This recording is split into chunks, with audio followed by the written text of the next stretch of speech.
안녕하세요. 스포츠 위닝 리더십의 김도균입니다.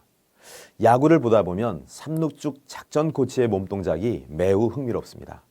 모자를 만졌다가 코와 턱, 어깨 등 신체 부위를 손가락으로 짚고 가슴을 쓰다듬기도 하고 마치 춤을 추는 것과 같습니다. 왜 그러는 것일까요? 바로 선수들에게 작전 사인을 수신호로 보내는 것인데요. 오케스트라 지휘자의 지휘처럼 사인은 경기장에서 일어나는 모든 일들을 조율합니다. 배구는 코트의 사령관인 세터가 상대팀에 보이지 않게 손을 등 뒤로 숨겨 검지 하나만 들면 시간차 공격, 엄지를 들어 흔들면 속공을 한다는 식으로 공격수들에게 사인을 전달하며 각자의 위치와 전술을 지휘합니다. 야구는 국적이나 언어가 다른 국가의 선수 9명을 그라운드에 모아놓아 경기를 할 수 있을 정도로 말이 아닌 몸집의 표현이 많아 사인으로만으로 서로 의사 전달이 가능하다고 합니다. 수영 선수들이 레이스 도중인 물속에서도 감독의 사인을 보며 경기를 하는데요. 이게 과연 가능할까요? 마린보이 박태환 선수와 노민상 감독은 대략 4가지 사인을 주고받으며 레이스를 한다고 합니다.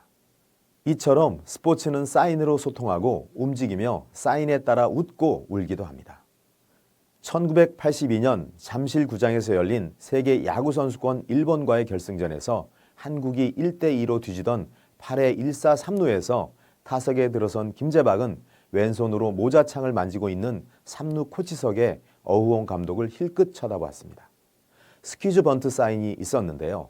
일본 투수 배터리도 사인을 간파한 듯 바깥쪽 높게 볼을 뺐지만 김재박 선수는 개구리가 점프하듯 필사적으로 튀어올라 3루 라인을 따라 굴러가는 절묘한 벌트를 성공시켜 동점을 만들었고 그 기세를 탄 한국은 한대화의 3전 홈런으로 극적인 역전승을 만들어 우승을 하였습니다. 이 개구리 점프는 우리 기억 속에 남아있는 명장면 가운데 하나로 기억이 되는데요. 재미나게도 이 동작은 순전히 사인 미스로 일어난 사건이라고 합니다. 치열한 그라운드에서 펼쳐지는 사인은 절대적인 의사소통 수단이자 승리를 위한 커뮤니케이션이라고 할 수가 있는데요. 야구 경기에서 행해지는 사인은 기본적으로 투수와 포수, 코치와 주자, 감독과 코치 사이에서 일어난다고 합니다. 미국의 야구 역사가 폴 딕슨이 쓴 야구의 감춰진 언어에 따르면 한 경기에서 양팀이 사인을 주고받는데 몇 개나 될까요? 무려 1000개가 넘는다고 합니다. 경기 속에 은밀한 암호가 존재하는 사인을 통해서 수많은 전략과 전술이 구사되는 야구를 이러한 사인의 스포츠라고 부르는 이유도 여기에 있습니다. 승리를 위한 무언의 소통법인 것이죠. 이처럼 사인은 감독이 팀을 맡으면 가장 먼저 결정하는 것 중에 하나가 바로 사인이라고 합니다. 사인의 종류와 수는 무한한데요. 당연히 매 시즌 팀별로 다양하게 변화하고 진화되고 있다고 합니다.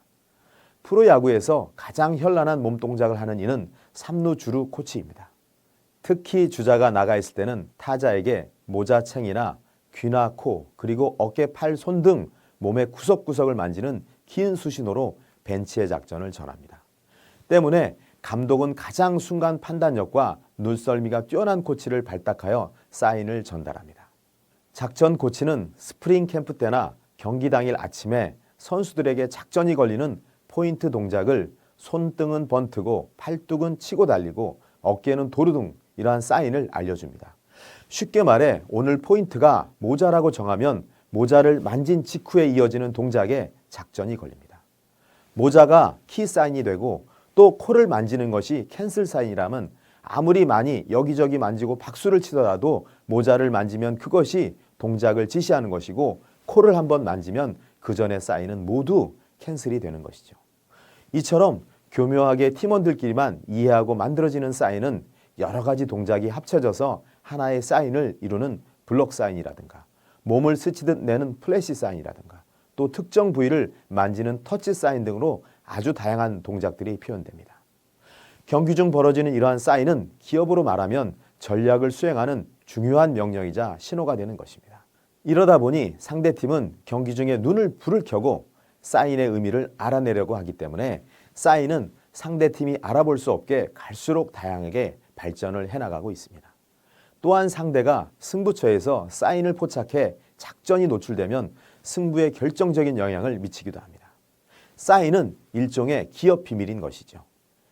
박노준 해설위원은 쌍방울 선수 시절 1사 3루에서 당연히 강공이라고 생각하고 타석에 들어섰는데 스퀴즈 번트 사인을 놓쳐서 3루 주자가 홈에서 아웃된 적이 있다며 사인 미스는 경기의 흐름을 완전히 끊어놓기 때문에 경계 대상 1호가 된다고 말합니다.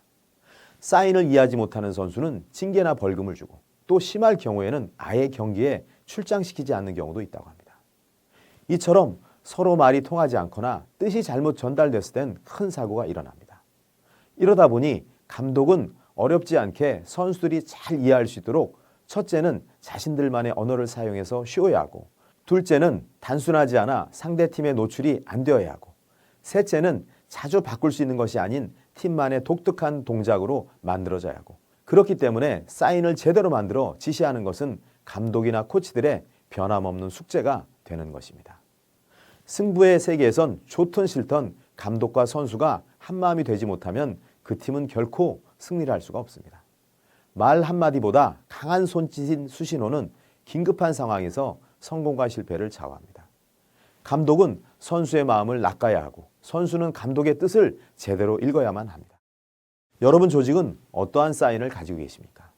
지시하는 순간 일사불란하게 움직여 승리할 수 있는, 또 상대방이 눈치채지 못하게 은밀하게 한 방의 상대를 무너뜨릴 수 있는, 또한 상대방의 사인을 읽을 수 있는 그러한 전략과 전술과 눈이 있는지요.